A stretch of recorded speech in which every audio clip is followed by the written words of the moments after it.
Hello, this is Ryan. I am excited to be back with you today.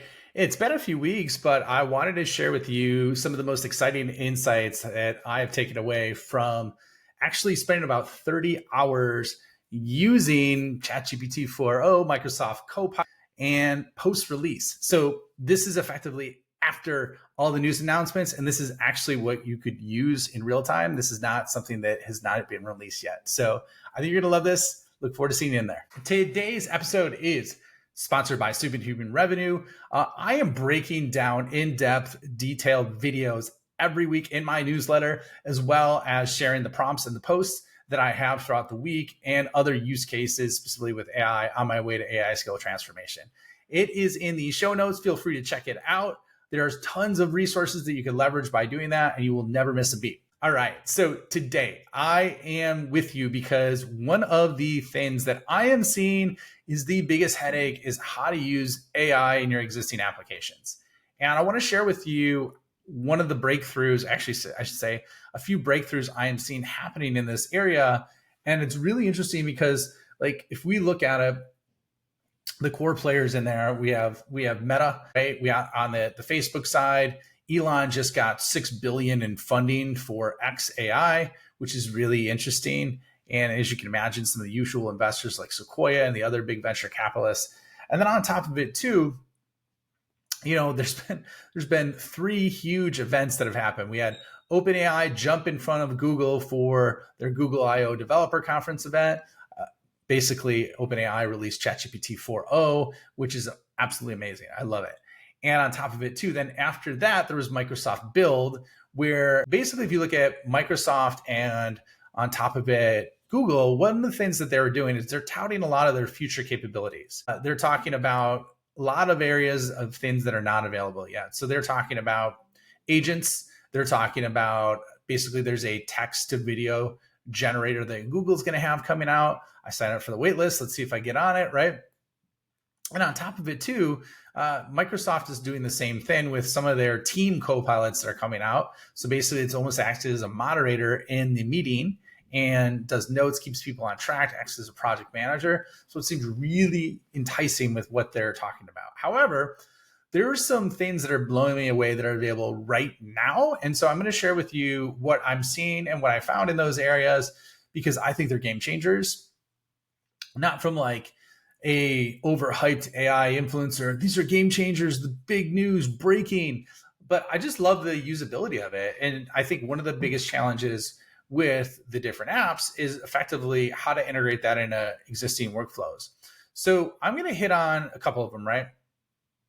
So I'm going to let's go from simple to complex. So I'm going to go from ChatGPT. Let's start with ChatGPT 4.0. All right. So one of the things that I would say after looking at it, and I talked about this on a previous episode, was the difference in speed and quality. However, one of the things that I noticed after using it is you could jump in and basically you could edit pictures like we talked about. That was released, I think, about a couple months ago. But you could also do the same things with charts. And the charts and visuals and graphs are way more interactive. And the speed is exponentially faster when they're creating those. So I love that use case because it makes visuals, like creating visuals, a snap in terms of charts and bars and things like that. The other thing that I really love in terms of usability is the ability to basically create PowerPoint presentations in a really fast manner by also using Designer within PowerPoint. So there's a tab you could basically have it create a PowerPoint doc and download it. So it's like the content you create within there creates multiple pages of a PowerPoint presentation. So that's like kind of step one. So then once you download it to your computer, you then have the capability to create really simple and easy, fast designs, and it does all the formatting for you. So I was like super excited because that takes me a really long time to do, and I think it kind of sucks. So went through and did that, banged out a couple of different presentations, made them look really, really sharp.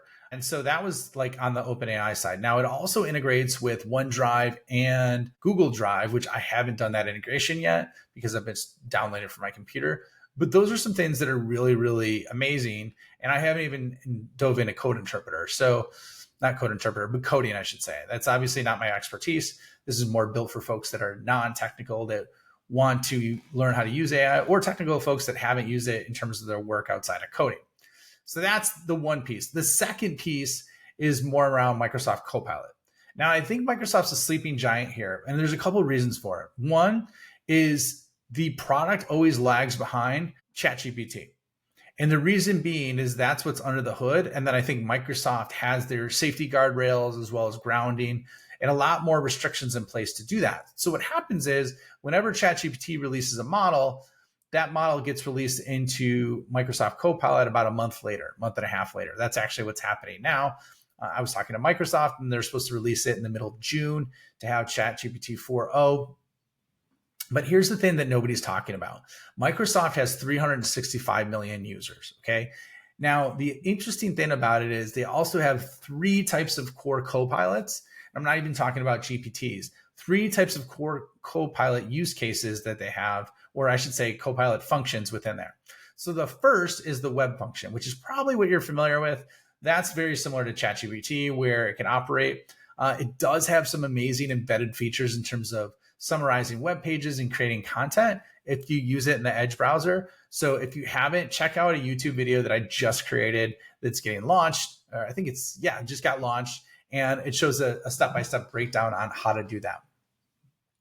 Now, that's the first one. The second one is the workspace copilot. Okay, so the workspace copilot, effectively think of it this way, and this is where I think Microsoft is starting to get really good.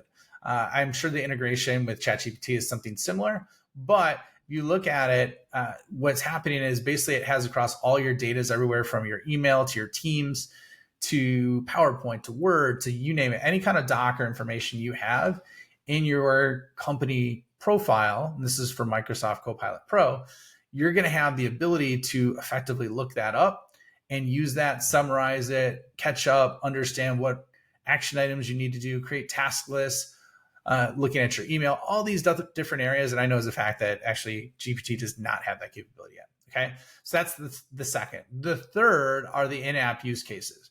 Now, what I would say is if you look at it from a pros and cons perspective, this is just starting to get better, just starting to get good, but it's only for niche use cases.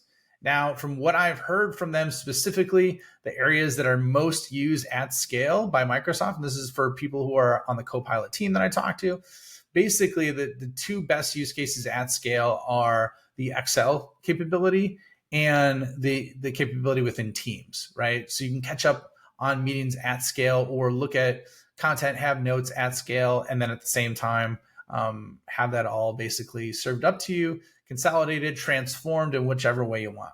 Okay, I do like the PowerPoint capability. I think Word's not that bad either. Some of the other use cases I need to identify. I actually thought the email was solid in terms of task lists, catching up, or outstanding areas. So let's do a quick summary here. I want to wrap this up. This is going to be a quick episode.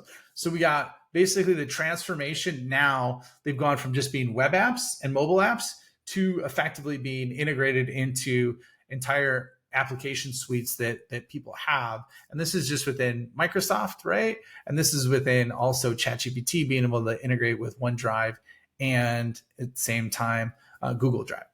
So this is going to change a lot if you start to understand this. And like I said, there's some areas that are clunky. I think web is still the best by far. But if you look at this getting better and better, what you're going to see is really major transformations that are going to start happening with how you work. But here's what I encourage you to do. Do not wait on this, okay? I have both licenses of ChatGPT as well as Copilot. If your company affords you to do that, definitely do that, but get one or the other. Google Gemini is still behind, still running into issues.